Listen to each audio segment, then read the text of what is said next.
hoy este taller que he titulado Introducción a la experiencia mística.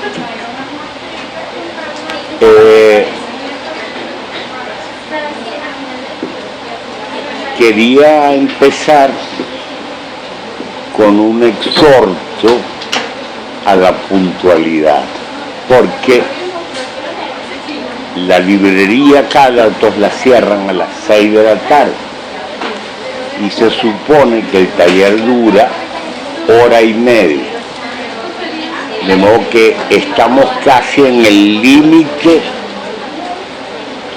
del cierre de la librería. Es importante que sean puntuales. Yo soy un obsesivo de la puntualidad y no quiero contagiarles esa obsesión, pero desde la autoridad moral que me da mi puntualidad quisiera exhortarlos a que sean puntuales y que el taller podamos iniciarlo a las 4 de la tarde en punto.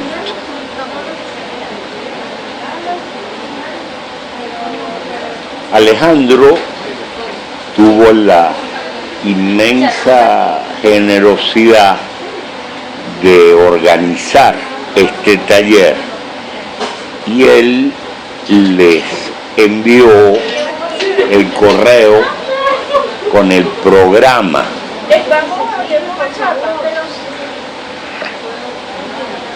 Les envió el programa que yo escribí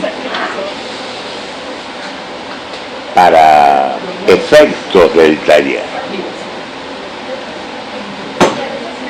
Hoy yo quiero empezar describiendo en líneas generales en qué consiste lo que vamos a hacer durante 6 meses.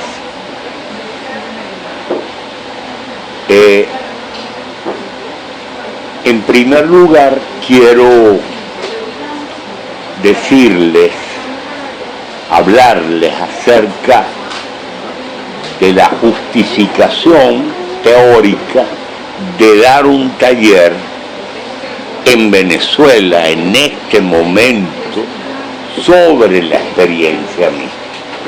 ¿Por qué dar un taller sobre la experiencia mística?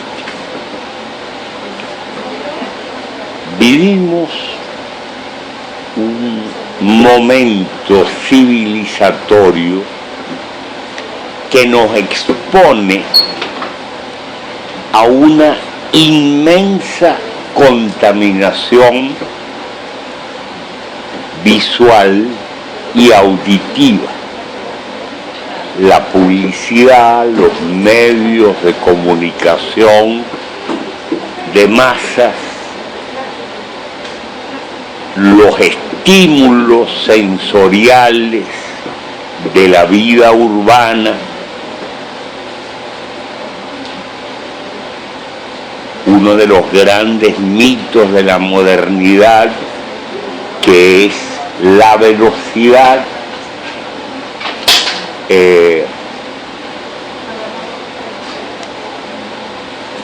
otro de los grandes mitos de la modernidad, que es la religión del éxito. Todo eso configura una amenaza cierta para nuestra vida interior, para nuestra interioridad. Los místicos son los maestros por excelencia de la interioridad humana.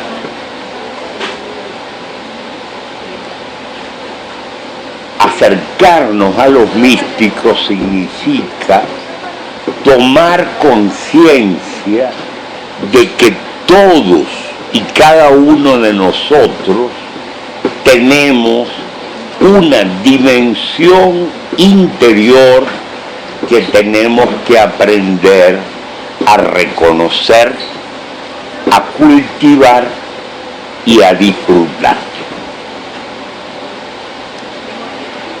Este modelo civilizatorio del que les hablo, que ustedes y yo vivimos todos los días, muchísimas veces nos descentra, nos quita centro, nos externaliza, nos vuelca hacia el afuera de una manera compulsiva. Y los místicos son el mejor antídoto contra esa amenaza de alienación permanente, porque ellos nos advierten acerca de la inmensa, de la enorme densidad de nuestra interioridad.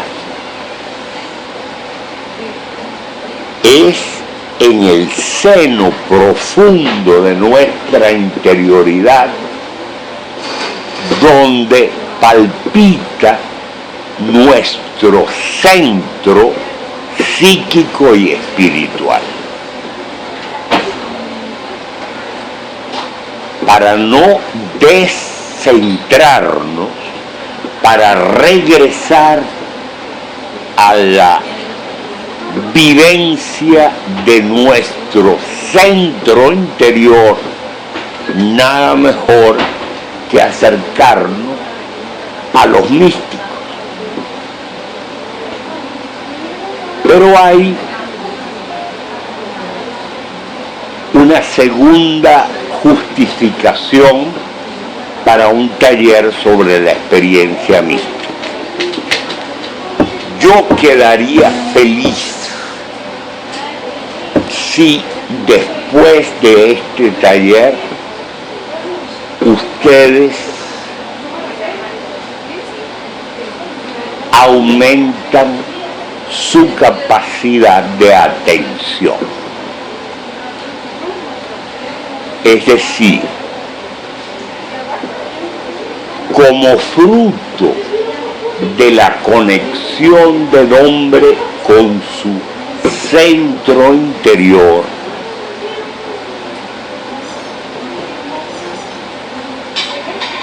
ese mismo hombre se convierte en un ser humano atento al mundo tal como es y no como él lo sueña o lo imagina. Atento a los demás que comparten con él el privilegio de lo humano, y atento a sí mismo, a toda la dinámica de su propio psiquismo y de su propia vida espiritual. Los místicos nos enseñan a estar atentos, visceralmente atentos. Forma parte del proyecto de este taller insistirles en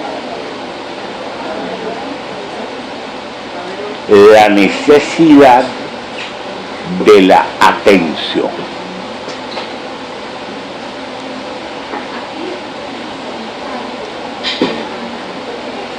En este cuadro civilizatorio que comencé a dibujarles someramente al comienzo de mi exposición, ahí está María Gabriela.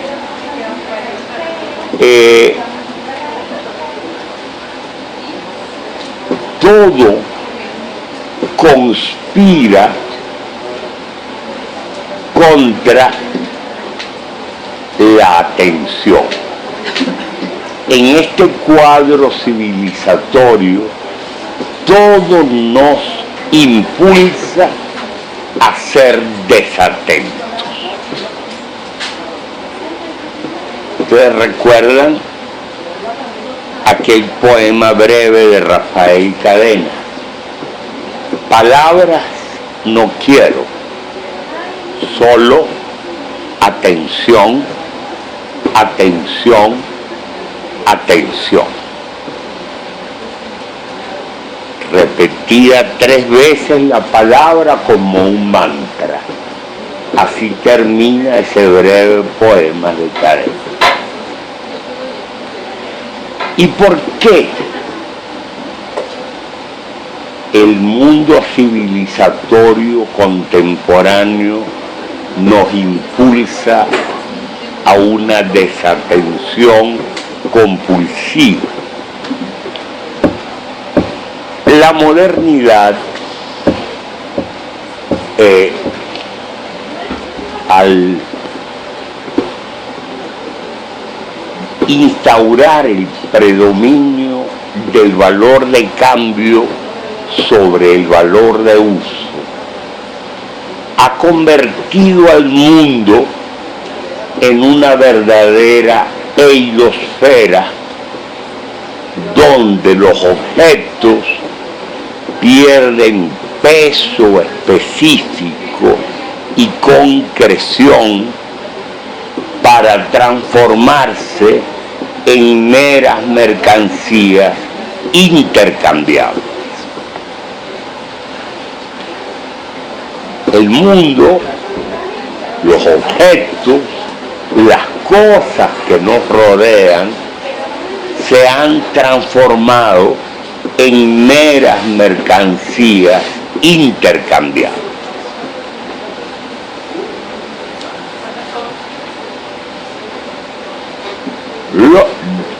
D.H. Lawrence, el gran poeta inglés, el gran poeta británico, afirmó poco antes de morir,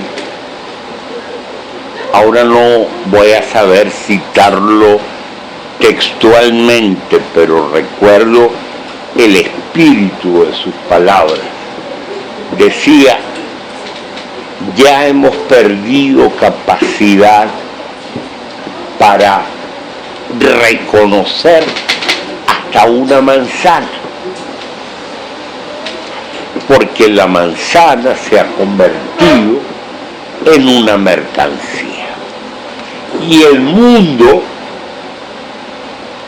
se ha convertido en el escenario de las mercancías intercambiadas.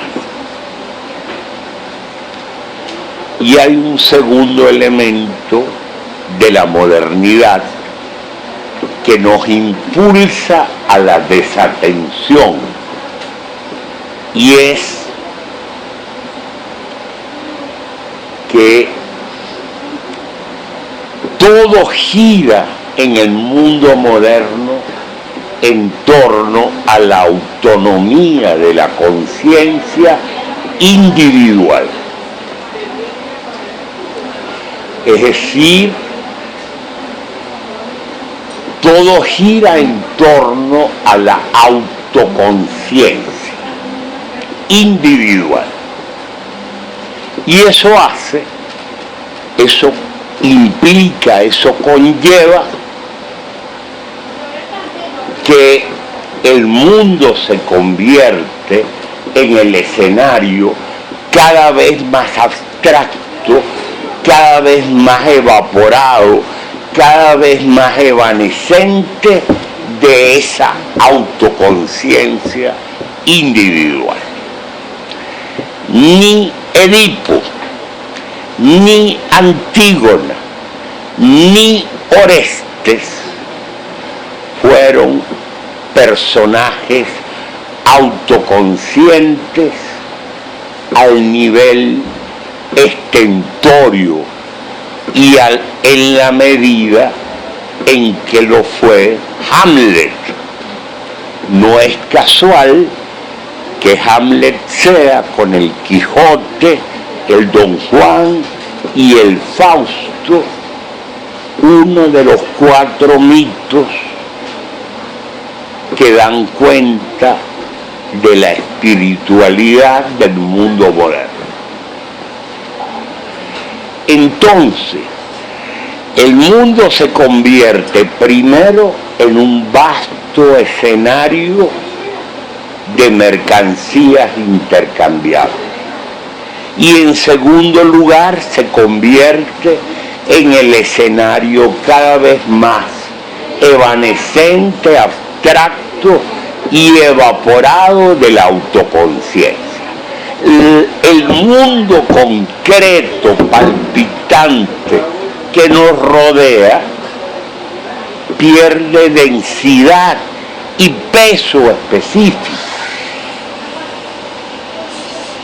Necesitamos recuperar el mundo, y para recuperar el mundo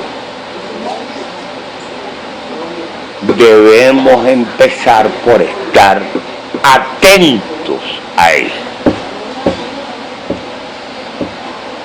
Por eso les digo que el taller quiere ser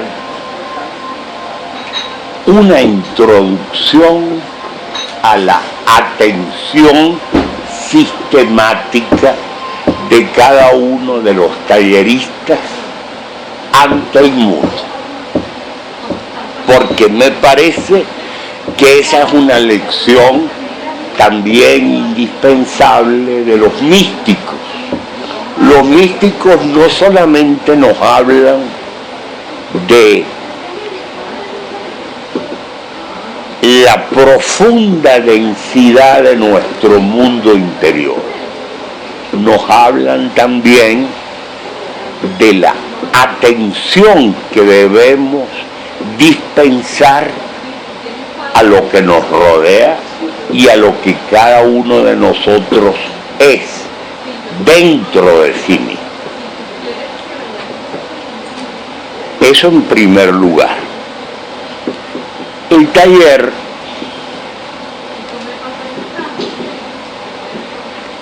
la próxima sesión la vamos a dedicar a desglosar la definición de experiencia mística. Es una definición la mejor que yo he encontrado, hecha por un gran fenomenólogo de la religión español, Juan Martín Velasco.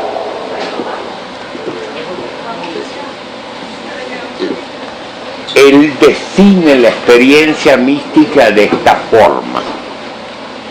Experiencias místicas son experiencias interiores, inmediatas, fruitivas, que tienen lugar en un nivel de conciencia que supera y que rige en la experiencia ordinaria y objetiva, experiencias de la unión, cualquiera que sea la forma en que se la viva, del fondo del sujeto con el todo, el universo, el absoluto, lo divino, Dios o el Espíritu.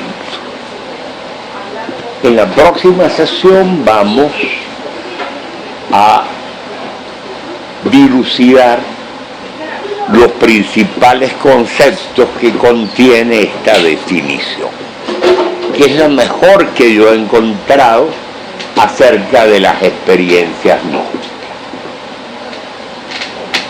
¿A qué se refiere Juan Martín Velasco cuando habla de experiencias interiores, inmediatas y fruitivas? O sea, gozosas, que eso significa fruitivas, jubilosas. Por definición, la experiencia mística es una experiencia gozosa. Si no es gozosa, no es experiencia mística. Si caemos en la cuenta de que la experiencia mística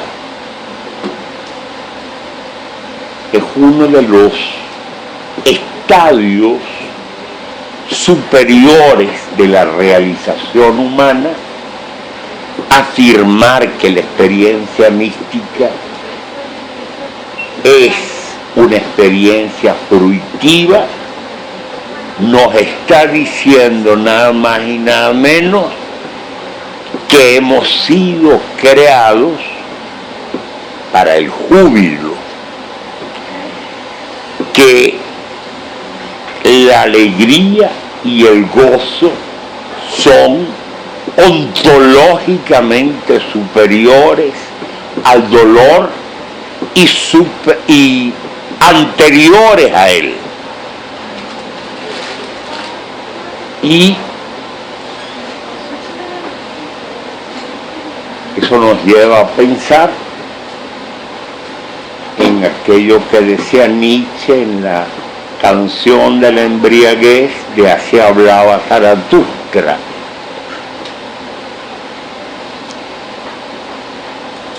La alegría es más profunda que la pena. El dolor dice, pasa y acaba, pero toda alegría quiere eternidad, quiere la profunda eternidad.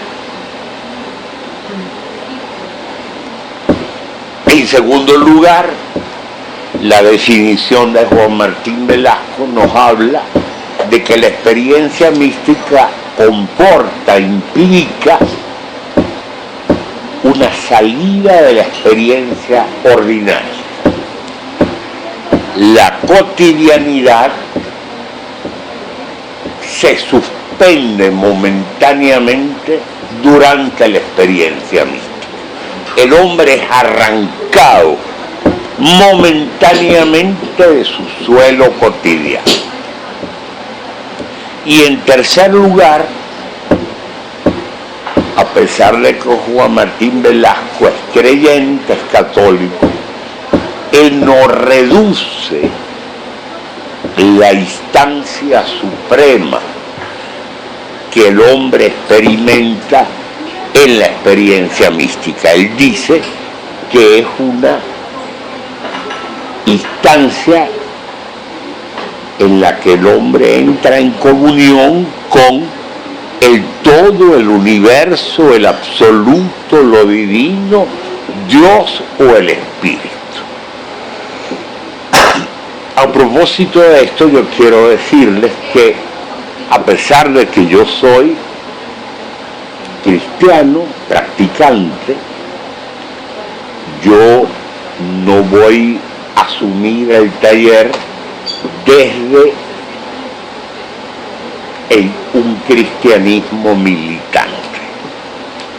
Yo quiero ante ustedes y con ustedes asumir el taller desde una perspectiva antropológica, no directamente creyente. Voy a hablarles de la experiencia mística como un dato antropológico. Por supuesto que muchas veces se colarán en mis exposiciones contenidos que tienen que ver con mi experiencia personal de fe, pero procuro ser y procuraré ser enormemente respetuoso ante la pluralidad mental del grupo de talleristas. Yo no quiero hacer labor ni de proselitismo ni de misionerismo de ningún tipo. Bueno, en tercer lugar, vamos a hablar de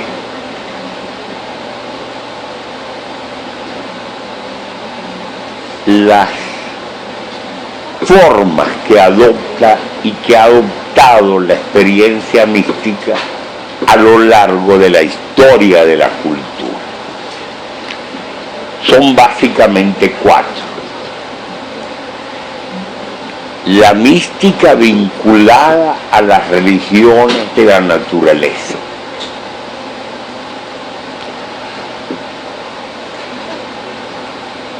Por ejemplo, los aztecas, los mayas y los incas vivieron a su manera experiencias místicas vinculadas a la religión de la naturaleza tal como ellos la concibieron. También en el Asia Menor, en Mesopotamia, se dio la presencia de religiones de la naturaleza. Los griegos vivieron una religión de la naturaleza entrelazada con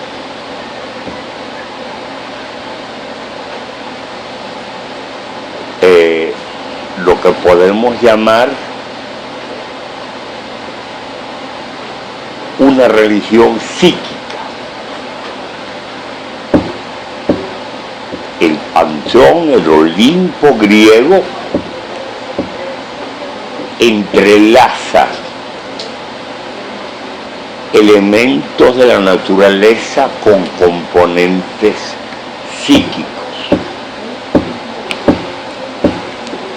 En segundo lugar, hay una mística vinculada a las religiones de la interioridad.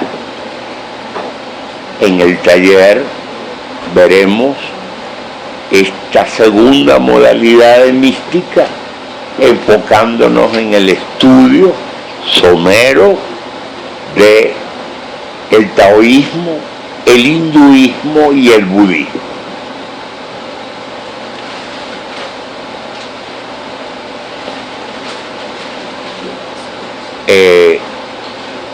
En tercer lugar está la mística vinculada a las religiones proféticas, abrahámicas o históricas, es decir, aquellas que hacen de la historia el espacio por excelencia de la relación del hombre con el absoluto.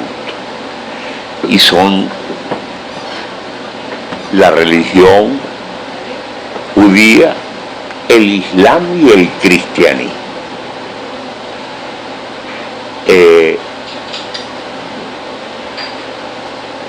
En razón de la importancia que tiene el judeocristianismo en nuestra configuración cultural, le dedicaremos mayor espacio a este tipo de mística.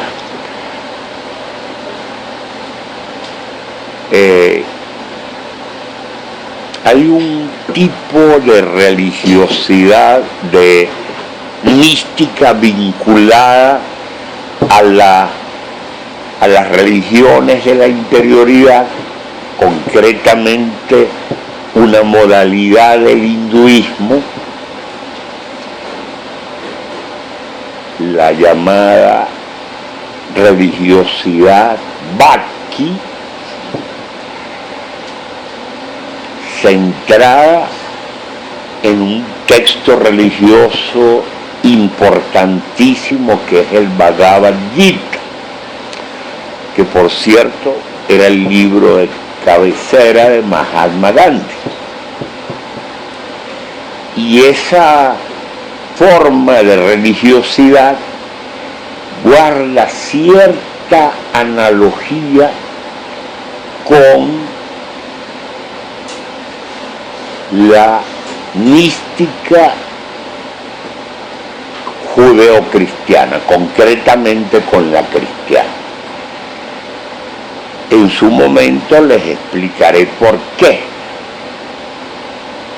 y dónde encuentro yo que hay analogía. Y en cuarto lugar, estudiaremos la mística no vinculada a ningún tipo de religiosidad institucional. Esa es una mística libérrima, que no está atada a ninguna configuración religiosa explícita.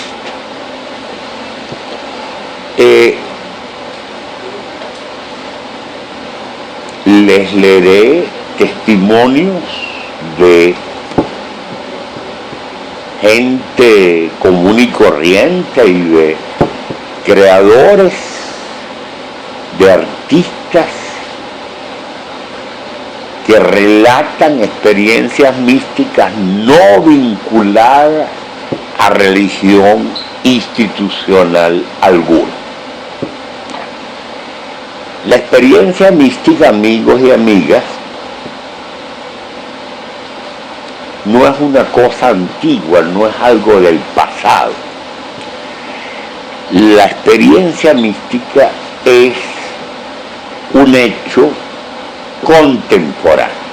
Hay muchos hombres y mujeres que han tenido y tienen todos los días experiencias místicas. Es más, yo diría que cada uno de nosotros, si es lo suficientemente atento, puede descubrir en la propia vida instantes que guardan analogía con la experiencia mística. Quizá no se trate de una experiencia mística en el estricto sentido de la palabra. Quizá no se trate de una experiencia mística canónica, tal como la describe en la definición que les leí Juan Martín Velasco.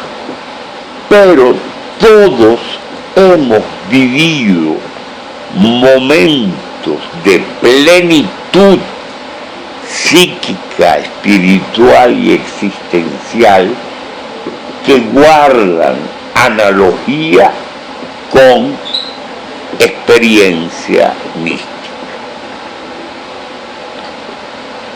Yo recuerdo que Octavio Paz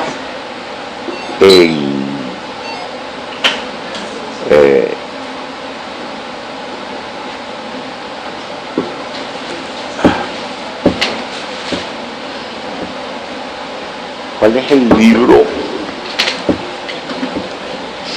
No es Los hijos del limo.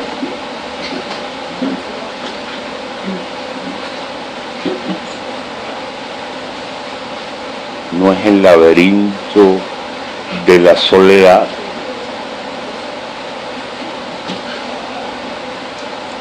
El libro de Octavio Paz, donde él describe y estudia el fenómeno poético, el arco y la lira. En el arco y la lira, Octavio Paz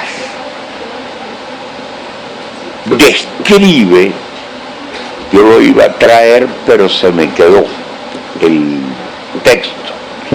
Él describe un momento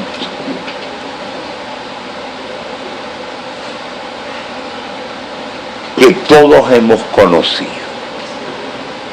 Todos pasamos, dice él, por la misma calle, vemos los mismos árboles, vemos el mismo muro, y de repente un día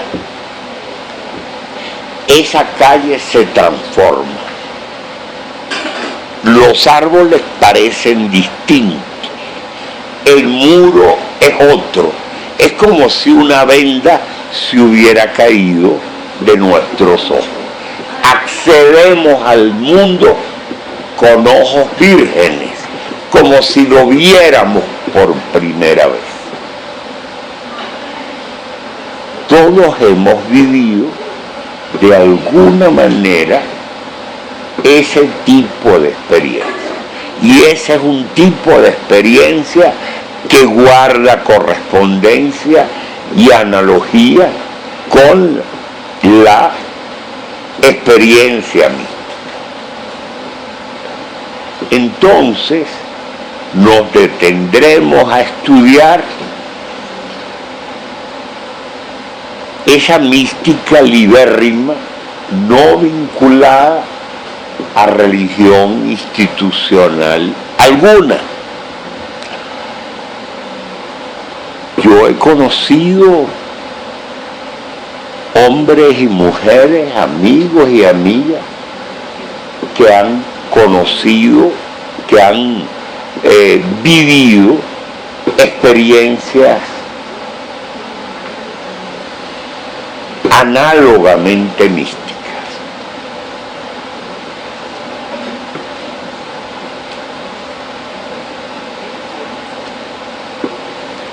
Luego hablaremos acerca del lenguaje místico. Los místicos nos dicen que la experiencia mística es por definición inefable, es decir, se sitúa más allá del alcance de cualquier palabra. Las palabras no dan cuenta adecuadamente de la experiencia mística.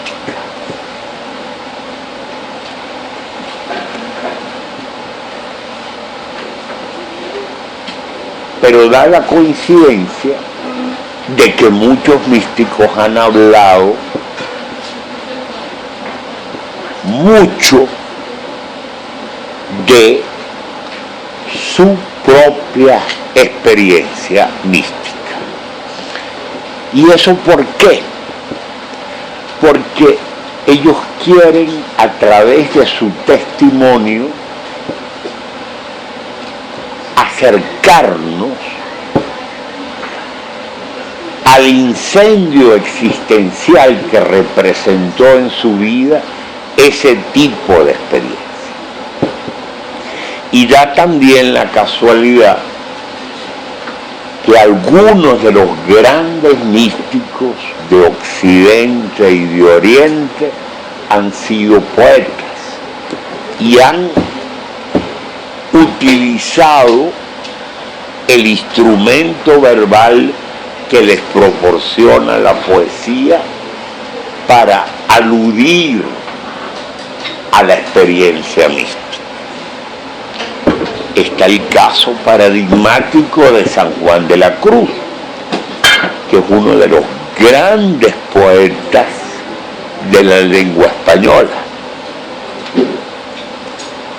Está el caso de Rumi, que es un poeta sufí, uno de los grandes poetas y musulmanes.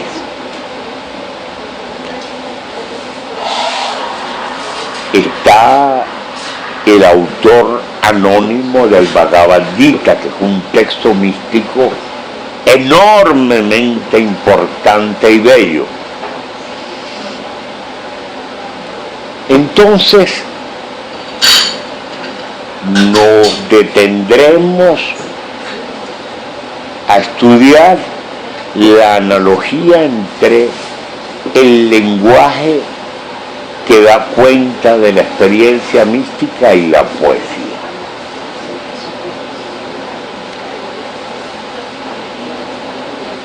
Hablaremos de las características del lenguaje místico.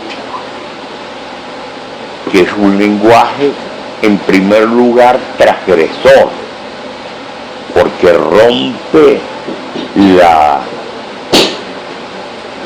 linealidad convencional de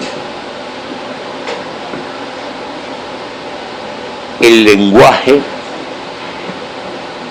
fracturando el orden usual de las palabras para hacerlas acceder a una dimensión otra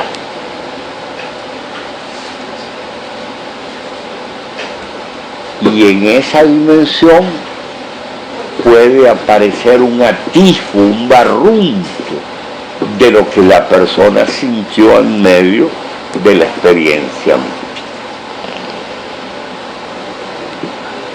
Mi amado, las montañas, los valles solitarios, nemorosos, las ínsulas extrañas, los ríos sonorosos, el silbo de los aires amorosos. La noche sosegada en par de los levantes de la aurora, la música callada, la soledad sonora, la cena que recrea y enamora. Nuestro lecho florido de cuevas de leones enlazados en púrpura teñido de paz edificado de 1000 escudos de oro coronados. Son 3 estrofas del cántico espiritual de San Juan de la Cruz, aludiendo a través de la imagen de la cópula erótica a la experiencia mística.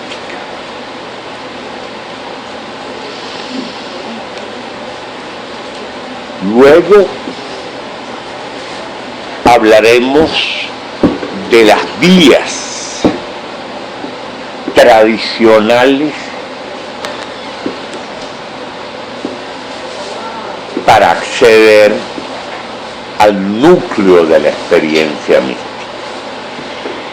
Estas vías tradicionales son la vía purgativa, la vía iluminativa y la vía unitiva. Pero yo procuraré traducir esas viejas y tradicionales categorías a un lenguaje contemporáneo. Porque ya, por ejemplo, hablar de vía purgativa nos suena, por decirlo menos, un poco de moderno. Pero los que diseñaron el camino de las 3 vías, purgativa, iluminativa y unitiva, tuvieron razones de peso para hacerlo. El lenguaje puede resultar inadecuado para oídos contemporáneos, pero el contenido es rescatable. El trayecto místico empieza, eso quiere decir vía purgativa, por un cierto desapego crítico. La experiencia mística no puede darse sino en medio del silencio, de cierto margen de soledad y en medio de cierta capacidad de disciplina.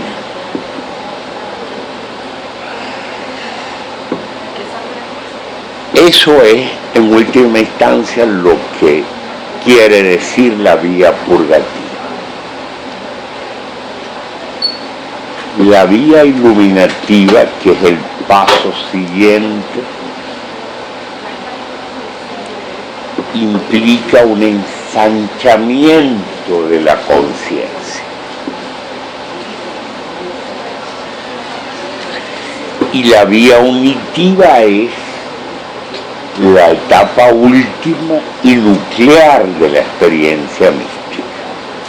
Porque los místicos tienen el inmenso atrevimiento de afirmar que en el centro de la interioridad humana está nada más y nada menos que Dios.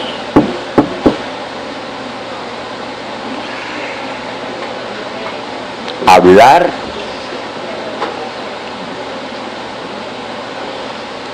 de la interioridad humana es hablar de un espacio sagrado.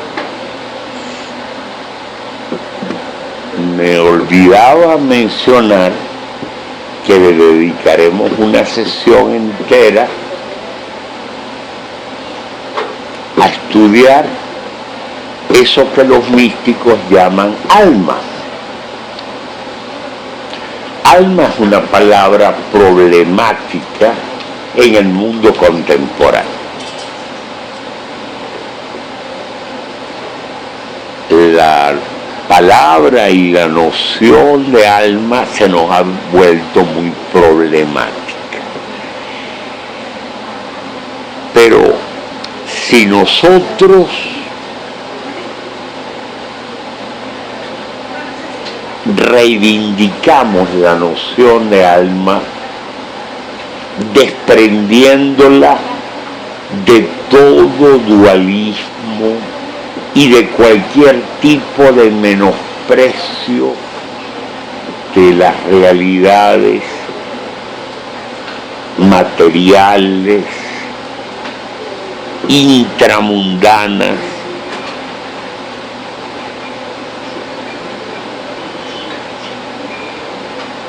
la palabra alma tiene mucho que decir. Los místicos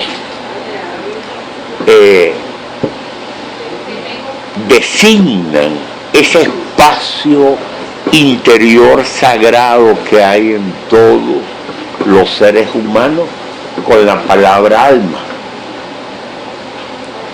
Tenemos que acercarnos con cuidado, atento a esa noción y a esa palabra. La vía unitiva es el momento, la etapa de la unión con el Dios que está en el centro de nuestro mundo interior.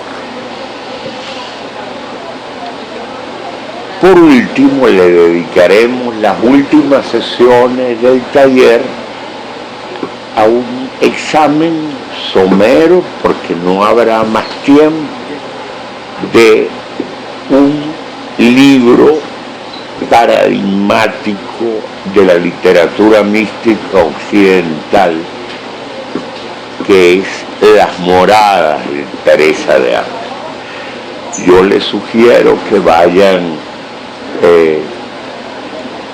comprando y leyendo Las Moradas para que, llegado el momento, podamos, con conocimiento de causa, estudiar brevemente ese libro. En ese libro, Teresa de Ávila afirma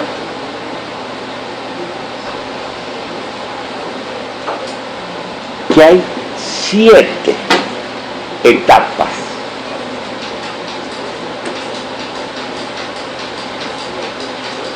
de la trayectoria mística. Es decir, 7 pasos o momentos. desde que el hombre está volcado hacia el mundo exterior, volcado compulsivamente,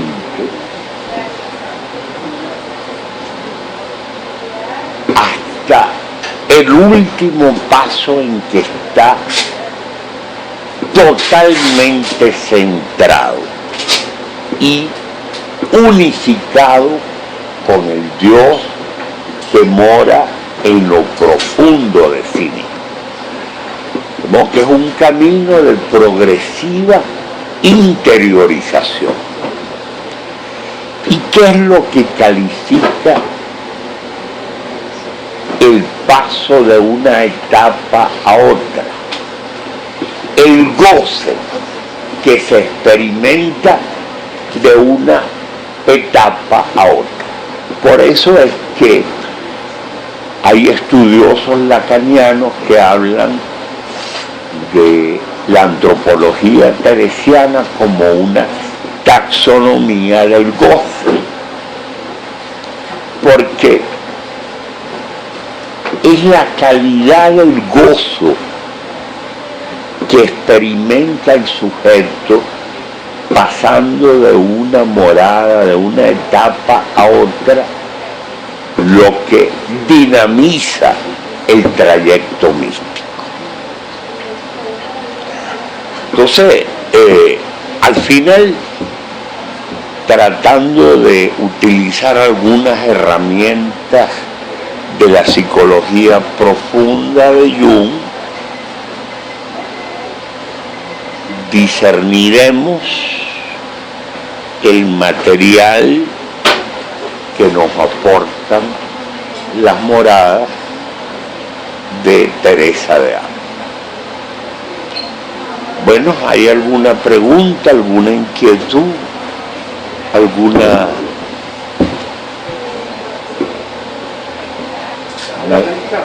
¿Ah? ¿Vas a hablar del encargo? Sí, en algún momento hablaremos de ese libro muy extraño en la literatura venezolana, que es Espiritualidad y Literatura, una relación tormentosa.